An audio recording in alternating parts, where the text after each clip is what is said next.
Thank you very much. We will now be moving straight into our final panel discussion of the day. So joining Ed and Paul and Juan are Bill Easterly, who is a professor of economics at NYU and co-director of the NYU Development Research Institute. He is the author of The Elusive Quest for Growth, The White Man's Burden, and the Tyranny of Experts. Before entering academia, he worked at the World Bank for 16 years, largely as a senior economist in the macroeconomics and growth division. He has a PhD in economics from MIT. Sally Angel will also be joining the panel. Sally is a professor of urban planning at the NYU Institute of Urban Management and the author of the Atlas of Urban Expansion and Housing Policy Matters. He is an internationally recognized expert on urban expansion.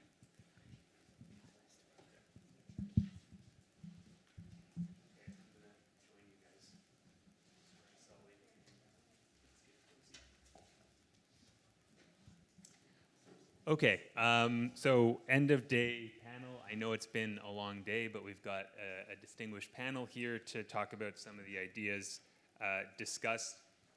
I want this to be, I don't want to moderate so much. I want it to be like a facilitated discussion, so please feel free to chime in, raise your hand.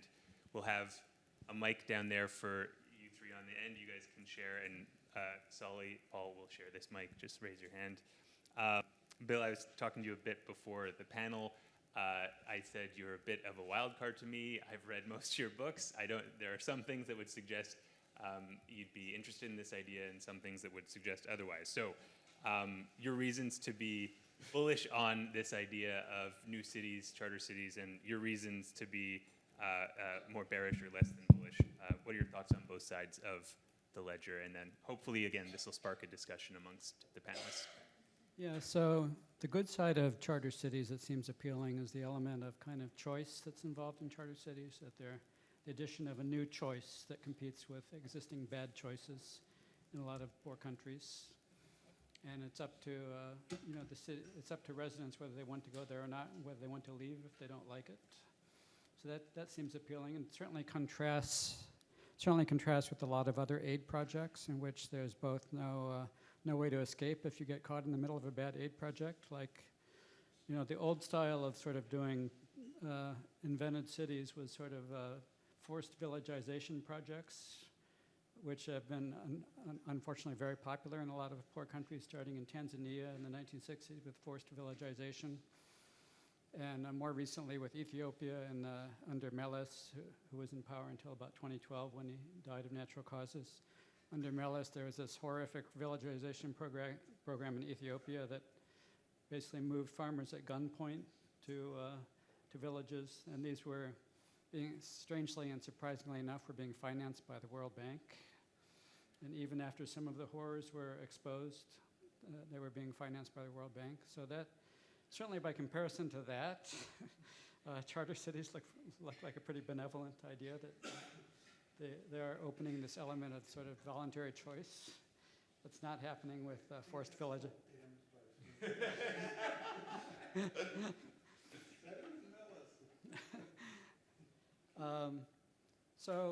And of course the same thing is true of sort of investment flows, that there's sort of it's up to investors whether they want to come to charter cities or not. So that, again, introduces a strong element of sort of choice, voting with your feet and so on.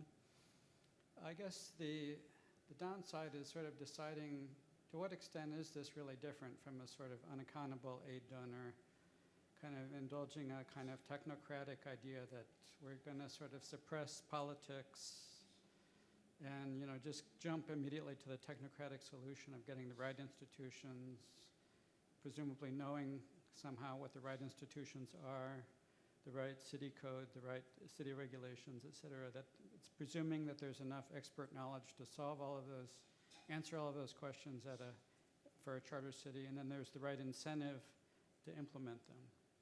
Again, in the end, who is the charter city and the donors to the charter city? Who are they accountable to? It's certainly true that the residents can leave, but exit is not usually considered enough for accountability. You also want, in the Hirschman terms, you want some kind of voice and not just exit. And I don't see a lot of voice in this design, which I'd be happy to learn more about. To what extent are we allowing voice for the city residents to say that this is what we want in public goods, this is what we're unhappy with. That's historically how, arguably how cities thrive and began to thrive in rich countries. That would seem to be sort of part of what you might call the right institutions that you would want to introduce in a charter city. And that seems the element that I have not seen much of in what I have seen so far of charter cities, is the idea of sort of democracy itself as a good institution that lets the residents vote on what they want. And again, it sounds a little bit suspicious to me that the World Bank, with this sort of benevolent autocrat fantasy, is finding a lot to like in this, sometimes implemented by autocratic governments that are pursuing these sort of charter city ideas. So those are the sort of questions that arise in my mind, kind of reading this literature. Actually, I want to add on. I want to actually make two comments that just follow that. One of which is, I want to say a word against democracy, and it comes with good reasons. My father was born in Berlin in 1930, when an overwhelming majority of the people voted to end Weimar, from the right and from the left. And the freedom that his parents had disappeared within 3 years of his birth. I do not think the answer to that is bureaucratic control. I do think it is institutions that protect minority rights and that actually limit the power of majorities to abuse minorities. So, liberal democracy instead of unfettered majoritarian. But there are also equivalents in terms of, to move from some of the most serious events in human history to the small ones that I concern myself with. But there are similar things in terms of land use. There are similar things in terms of protecting the rights of the owners of land, not to have those land rights taken away from them. That can also be framed in terms of liberal democracy, while still allowing plenty of space for popular for voice, as you said. So I think there are places in which I think your warning is a very good one, but I still think there are places in which one can think about building in institutions that limit that, just as our Constitution does. Who's actually making that? Well, there's no sort of magic shortcut. I'll let them defend that, but presumably there needs to be a democratic buy-in initially into the rules of the Constitution. That's at least how we did it, and that seemed like a reasonable structure. The second thing I want to say is on wealth versus poverty, and Astrid was particularly raising these things up. And this is frequently a framework that I've urged on some developing world leaders, which is it is sometimes helpful to see yourself as having two things. You are a wholly for-profit real estate development company that is completely owned by a nonprofit poverty alleviation company. And the reason why this is helpful, particularly let's say in a city like Cape Town, is they have incredible assets that are good at generating revenues, right? They have a beautiful harbor area, beautiful buildings, beautiful scenery, right? The question is, how can those assets be used in a way that actually does the most good for the thousands and thousands of poor people who live in terrible conditions? And I think that requires the clarity of not muddying up the two things. That in fact, if you think that everything you're going to do is directly going to be about poverty alleviation, then you're never going to generate the revenues that you actually need to actually fund the real poverty alleviation. And so I think it is useful to think about those things separately, and I think they can coexist. Yep. So I think it's tempting to kind of appeal to the emotions on this, but I think it's really helpful for us professionally to try and just be dispassionate and think about what's actually true. Now, for example, would I go to some place where it's a democracy but I can't vote? Sure. I mean, I did it. I lived for a year in Canada. It was great. We do this all the time. So it's not actually that I get to vote, okay? It's like I want to be in some place where somebody or some group of people are somehow holding the people who do the official jobs accountable. So that's what we want. Now, I think, well, let me finish. So then I think the second thing is you could see instances where people might choose to do what I did, go someplace where I couldn't vote, because things will turn out better if they can't vote.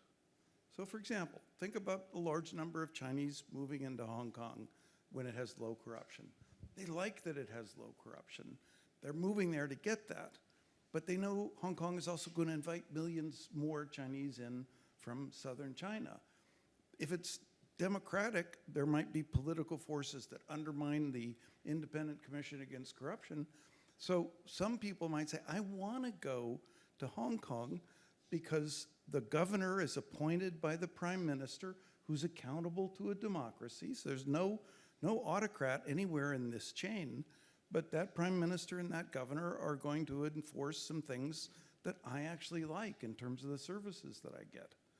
So it's conceivable that sometimes people will choose to go someplace where there isn't local democratic control, but where they are protected by another existing democracy.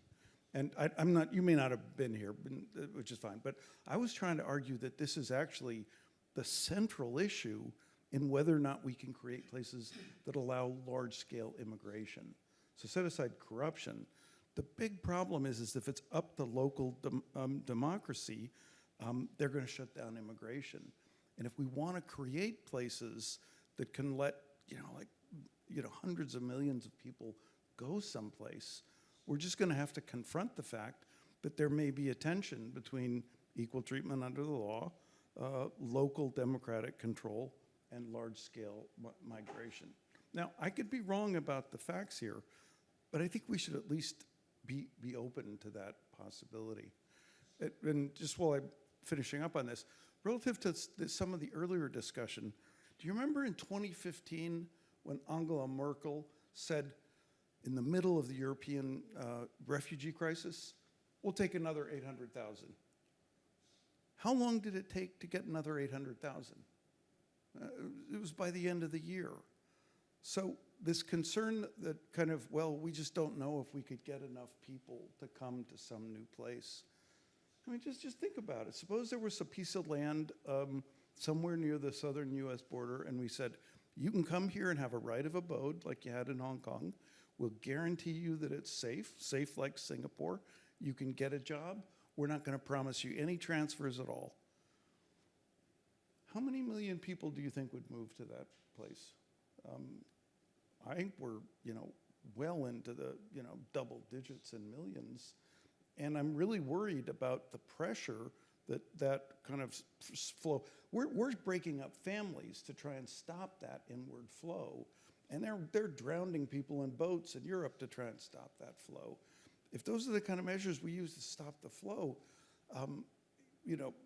people are really worried somehow about how migration is going to damage their democracies.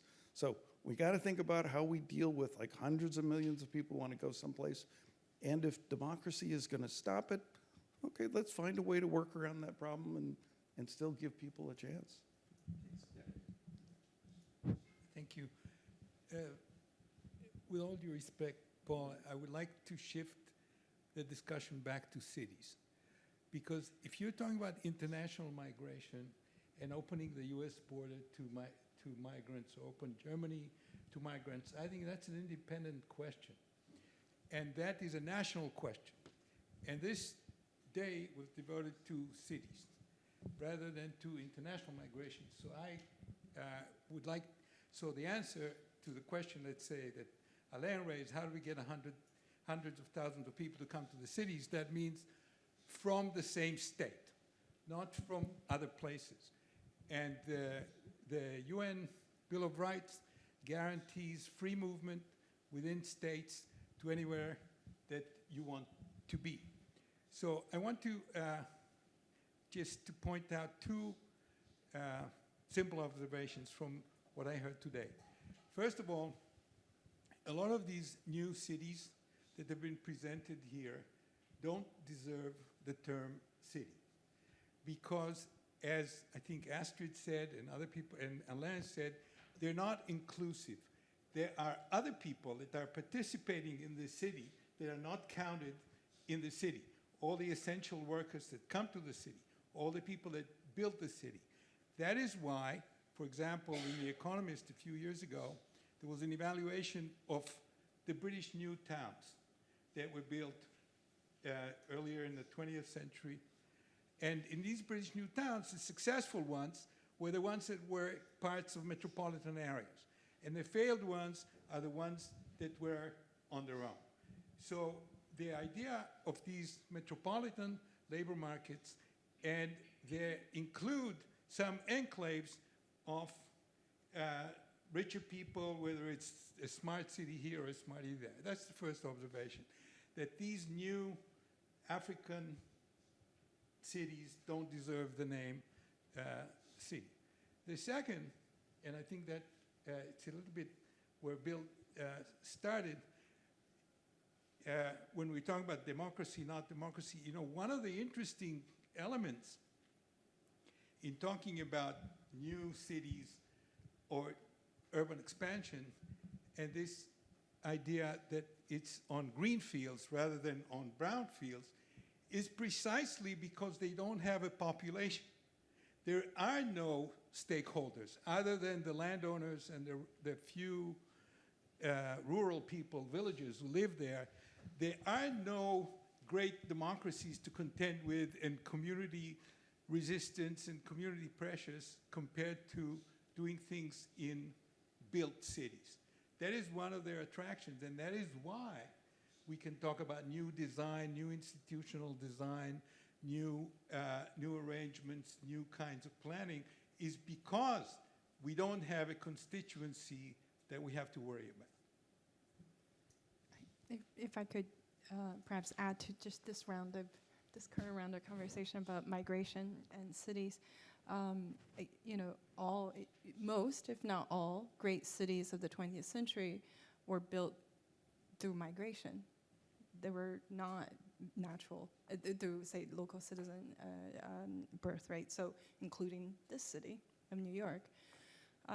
So I said Shenzhen is one extreme, but if you look at Manchester, London, Paris, the earliest industrial cities, right? And later, New York, Chicago, San Francisco, and then the Asian cities. Some of it we're talking about today. That's a fact, right? I was talking about facts.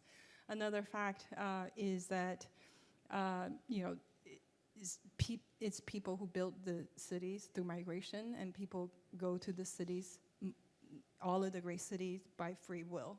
Sort of getting back to your choice, is that cities give people a choice to make a life out of themselves, right?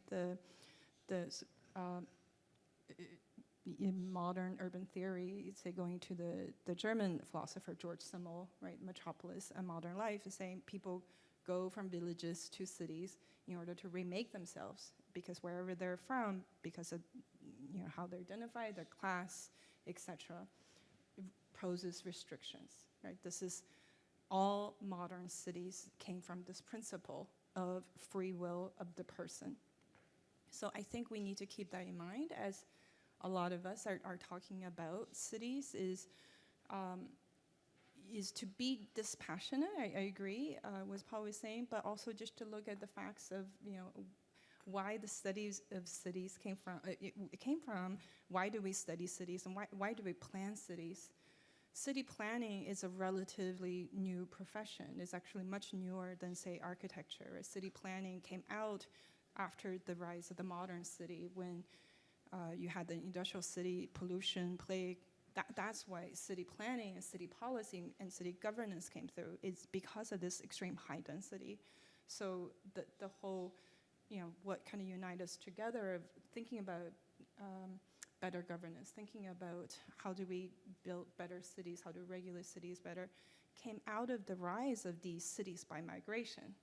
So for me, I feel like it should be a given that migration will happen. It is free will. It is kind of man as in all gender, in this case, man, women, and all other self-identifying genders.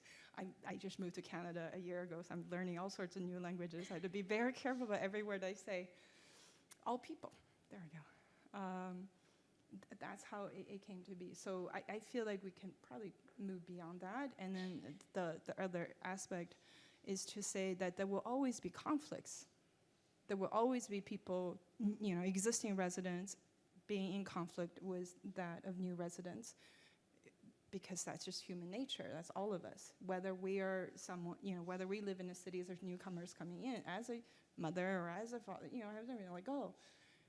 or as a newcomer, if you're a newcomer going to their cities, there will be. It's like, why can't I have that, right? Why do I need to establish residency before I can buy a house, right? So I feel that conflicts happen as long as there's people, especially if there's lots of people. So I think we have to accept that as a given. I think we have to accept that there will be different conflicts between new and older existing residents and populations coming in. But I don't think that should be a reason to either be for or against it, because that's just the way human nature and all cities has always been. I think it's important for us to learn from history and how these kind of phenomena emerge, and utilizing data and science and fact in order to make the right decisions going forward. But can I make the question just a little, sharper? That my assertion of fact is that millions, I think on the order of 4 million Chinese were able to leave mainland China and go to Hong Kong. I don't think that if they had been given the option to move to Britain, I don't think voters in Britain would have allowed that kind of migration, okay? So if we can stipulate that, the structure in Hong Kong let a lot of people go someplace they preferred to where they were coming from. And so the question is, if we have 800 million people who want to leave, what else, does anybody have any other policy for, like roughly 1 billion people who want to go someplace? I don't, but I do want to draw out a couple of things, which I think I think your comments were great, actually, and I want to just follow two things on this. Actually, 3 things. One very minor, but the first thing is this embedded in this 19th century process, 19th, even 18th century, and certainly 20th century process of city building, was the process of building statecraft. Was the process of building the ability to work together as groups and create civic institutions. That doesn't happen if you get handed, so let's say he manages to do it, Bill, right? So let's say he manages to craft perfect institutions without any democratic stuff. And I share, we usually vie for with each other on the level of skepticism about, top-down solutions for things. So, but let's say he does it.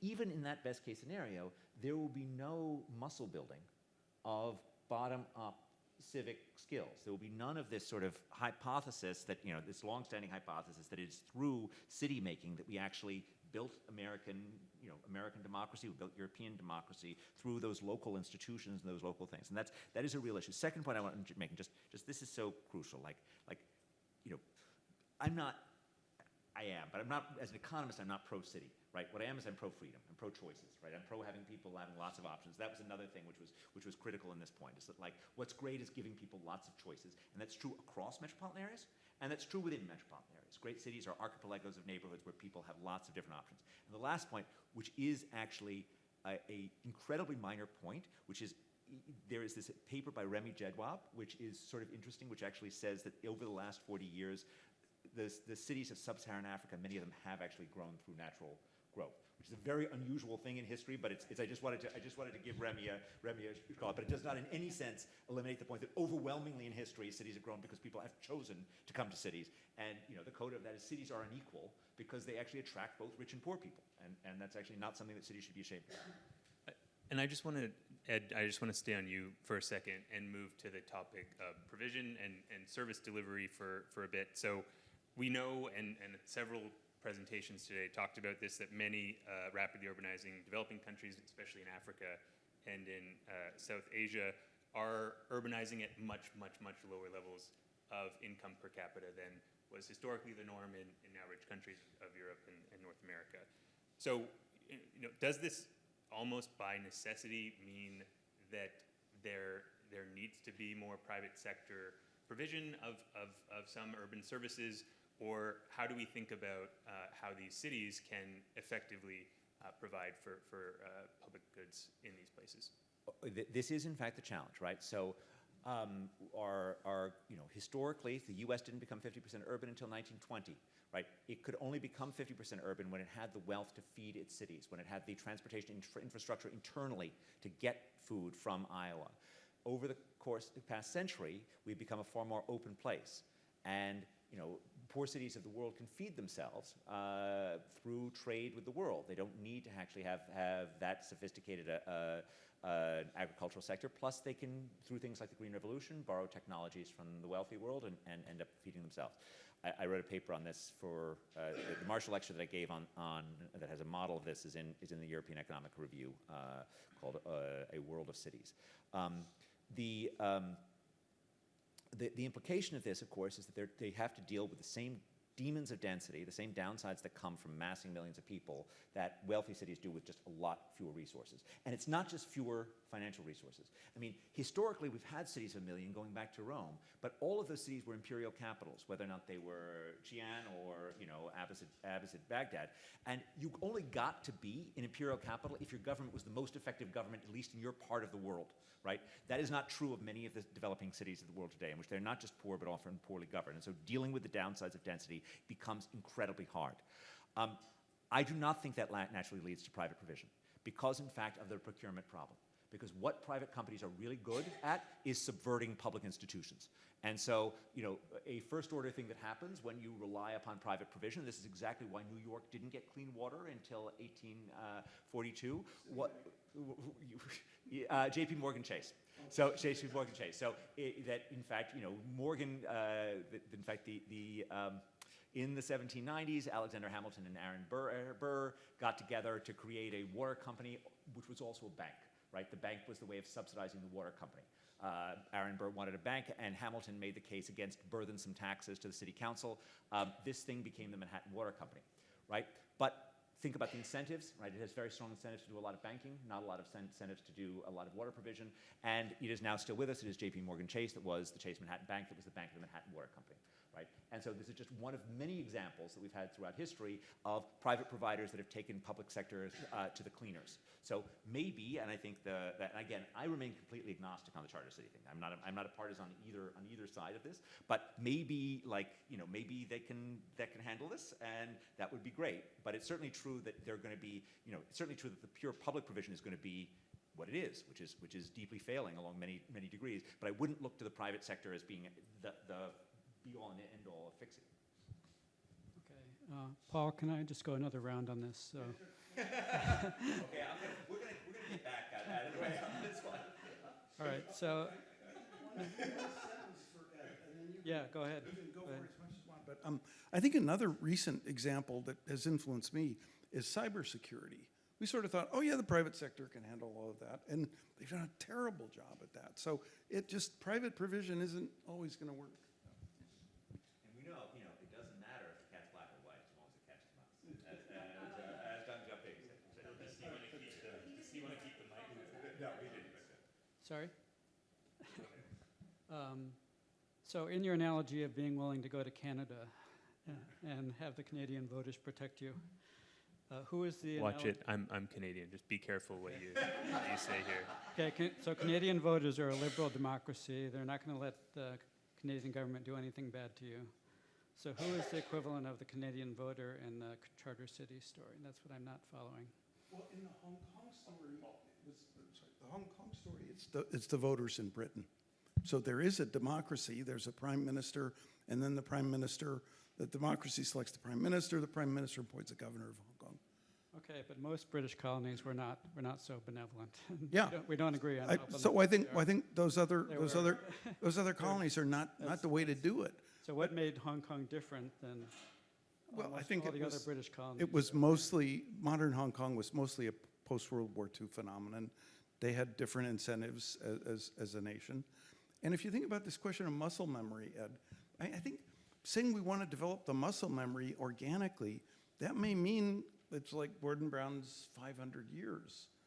If Britain had stayed in control in Hong Kong, I think they could have made a very easy transition to local democratic control, because like they weren't going to take another 5 million people into Hong Kong.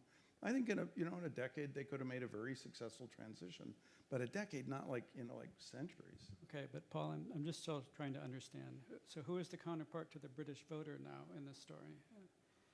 The role of the British voter in Hong Kong. Who? At some point in the Yeah, I think who is I- playing that role in the charter city? I think if we were, well, I ended by saying, for example, I think it would be very good for the world if we let millions of people leave Russia if they want to. Okay? So who could play that role? The Prime Minister of Lithuania. They could just create a part of Lithuania and say, here, this is a new jurisdiction. Anybody from Russia can move in. It's like Hong Kong, you got the right of abode. We're not going to make you Lithuanian citizens because like 10 million Russians becoming Lithuanian citizens is going to be an issue for my voters. But just come in and live here, and I as Prime Minister or my successor will appoint, the governor of this new city. Okay, I defer to the other panelists. I'm sorry, I have to just Hong Kong. I was in Hong Kong, I lived in Hong Kong 15 years, made my life there. Hong Kong is the city I lived the most in my life of migrating in different countries. I have to just 3 facts about Hong Kong. Even by 1960s in Hong Kong, the majority of Hong Kong residents was not born in Hong Kong. They were born in mainland China. So Hong Kong is also one of those cities that I was saying, one of those great cities that was made possible through migration. Second, so another fact is that Hong Kong only recently allowed for this, it doesn't mean people are going in there, allowed for, I don't know, I don't think it's 4 million. Hong Kong has a population 7.3 million, so maybe they're now allowing more people from mainland China to move into Hong Kong. But that is under very unique circumstances right now because Hong Kong now is, there's a great flight of people moving out of Hong Kong in the past 5 years, including myself. So it is the local Hong Kong government who's deciding to allow more mainland migration into Hong Kong in order to keep the real estate market and economy from tanking. So it's a very specific issue. So I'm also not sure I feel uncomfortable about calling Hong Kong a charter city because technically prior to 1997, it was a British colony. And there's a lot of complexity to that I think is too much for us to discuss at this point. But it's just, even though I only moved to Hong Kong in the mid-2000s, the Hong Kong scholars, artists, thinkers that I've come to know, they were very much anti-colonial rule prior to 1997, and from the early 1910s all the way to 1960s, 70s, there were a lot of protests within Hong Kong against British rule. A lot of it was violent, there was bombing, and it wasn't a perfectly peaceful, happy economy city either. There was quite a lot of issues to it. And Hong Kong, in the past 20 years, both before 1997, Hong Kong is wonderful, I love it. If it wasn't for the current social political situation, I would still be there. But it has a lot of problems because of it's very market-driven and free market-driven. It is, for the 22nd year in the world, the least affordable city to live in the world.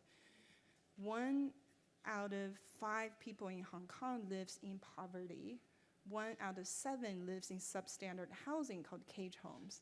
There's a lot of issues there too. So yes, it also at the same time has the world's highest number of billionaires and millionaires. So the extreme wealth and extreme poverty both existing in one city, and very often in economic discourse, we're only really looking at from one side of the coin and not the other side. But in this case, both sides coexist, and that's what makes cities really, really fascinating. So it's not just it's not to disagree with what's been said, but just to say that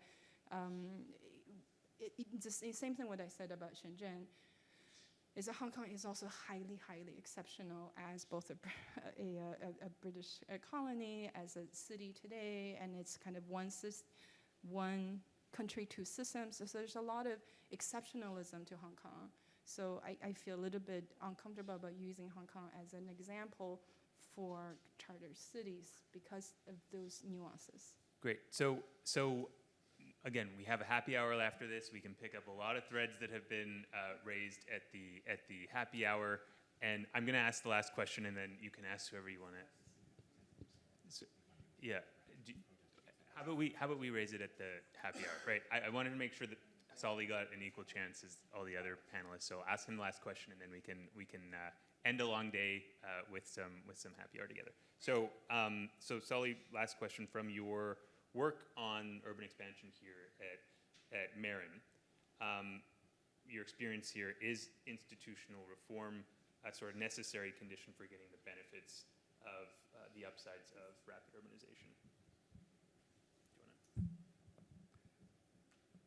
My off-the-cuff answer is no. The thing that is surprising to me is the partnerships that we have been able to strike at the local level with mayors of secondary cities have been surprisingly productive.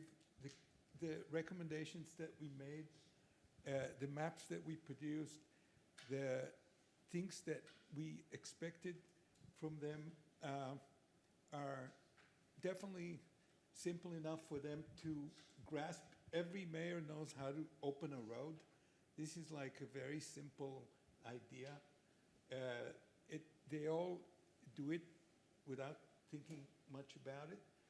And I think that there's the latest round of training that Patrick did in Uganda and Somaliland, for example, had one of the mayors saying, the thing that we like about this is that you're giving us something that will stay with us, that we can use, that we can do ourselves, and we don't need you. And I've been going around preaching a critique of the consultancy model, of the deliverable model that the World Bank and all these other aid agencies are working with, where they spend most of their money on consultants, where the deliverable is a plan or a document. They deliver this document and they go home.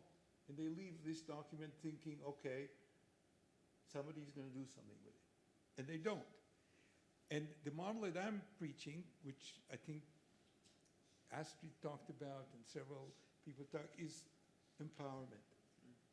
Empowerment, and in a context where I think, and we didn't talk about climate change today, which is interesting in itself, but what I find is that at this local level, the uniqueness of all of these places creates a solution space where there's a lot of stuff that people can do and know how to do.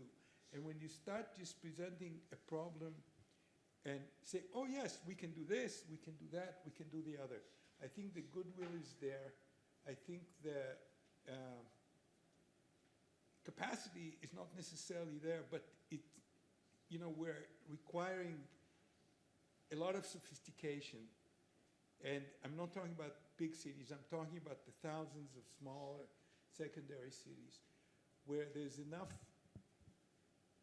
interest, there's enough power, there's enough capacity to do things without saying that we can't start doing anything unless you get rid of all the corruption, unless you build institutions, and unless you build planners with degrees from higher academic institutions. So I'm more positive that you don't need a lot of institutional reform before good, orderly urban expansion takes place. I think this is the one point almost everybody in the room can agree on, too. So, I mean, there's so much good for the future in the world that would come from just having this message repeated. So. Okay, a good conciliatory note to end the day on. So I'll just say, can we get a round of applause for the panelists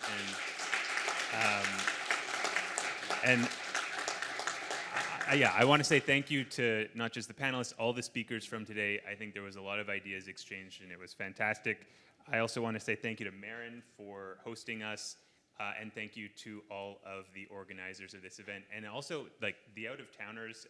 Astrid flew 18 hours, I think you said it was, for 2 days. Yeah. I think it's like, what, 3 a.m. Ugandan time or wherever you're coming from around the world. So thank you. And yeah, join us for happy hour where we can continue the discussion. Thank you, everyone. And thank you, Kurtis, for helping to organize this event and putting a lot of work in.